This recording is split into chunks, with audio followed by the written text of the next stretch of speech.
Welcome to another edition of Bottoms Up. I'm your host, Nigel Dorchester. Today we have the OG, otherwise known as original gangster of the Belgian whites, and that is Hoegaarden.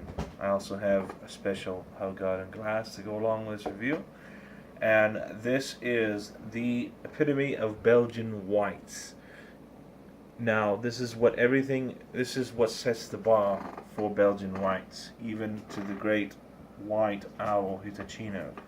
Now, with this beer, this company was established in 1445, making it one of the oldest breweries across Europe, and it is quite a marvel to look at such an old beer, same recipe, not changed for over 500 years. Now, beyond that, the only way to try it is to drink it. So we're going to pour 10-degree angle. We're going to give that little finish to it. Oh, little spill there, but that's alright. That's what beer's about, isn't it? So you can see a nice one finger head. Carbonation looks excellent. Very bubbly.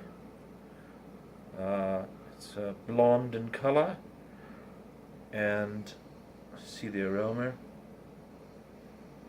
Has hints of orange peel and other spices, along with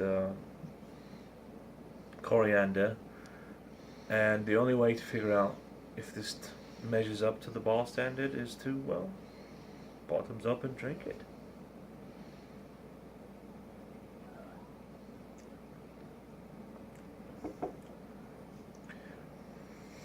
Now this sets the gold standard. I will tell you straight off, drinking it. This beer has those hints of orange peel and coriander as stated on the bottle. The bottle does not lie to you about that. I can say that with full faith. On top of that, finishes quite cleanly. No alcoholic aftertaste, which you know after watching my channel I absolutely abhor. And the aroma was very nice. It was just all round pleasant. In the battle of the Belgian whites, I give this a 9.0 out of 10, simply because this is the standard that all Belgian whites should be measured to. Therefore, when you go for a Belgian white, you should always start with a Hoegaarden. Start with a Hoegaarden, and then move your way, branch out from there, and compare it to the Hoegaarden. Does it taste as good? Does it taste better? In the case of the Hitachino, this is the standard. If it is below standard, it's acceptable to serve unless you think that unless it has a severe alcoholic taste after you take a sip, because the alcoholic taste after the sip means that there was poor craftsmanship, and on top of that, it's a big commercial beer, which you're not looking for as a beer connoisseur. You want the absolute best taste, and if you're going to have beer after beer, you want it to taste good while getting fucked up at the same time.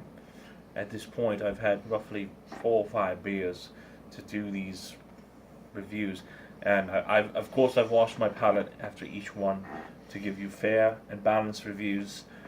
So therefore, as I said before, this gets a 9 out of 10, simply because this is the measuring bar of which Belgian white ales are put against. So with the Hoegaarden, you must try it. And if you're going to go with Belgian white ales, I suggest you start here and then branch out. That way you get the full experience and you can judge for yourself.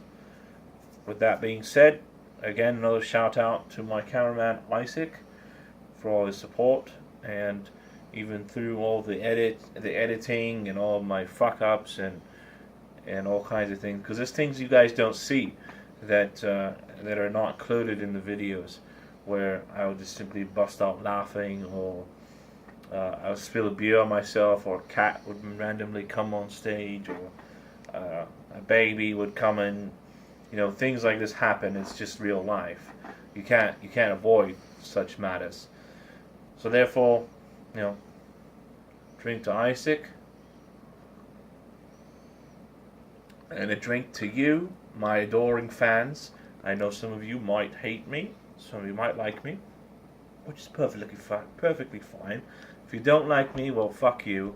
I don't give a shit. But if you like me, stay tuned. Always more to come. More beers. And of course, bottoms up. See you next week.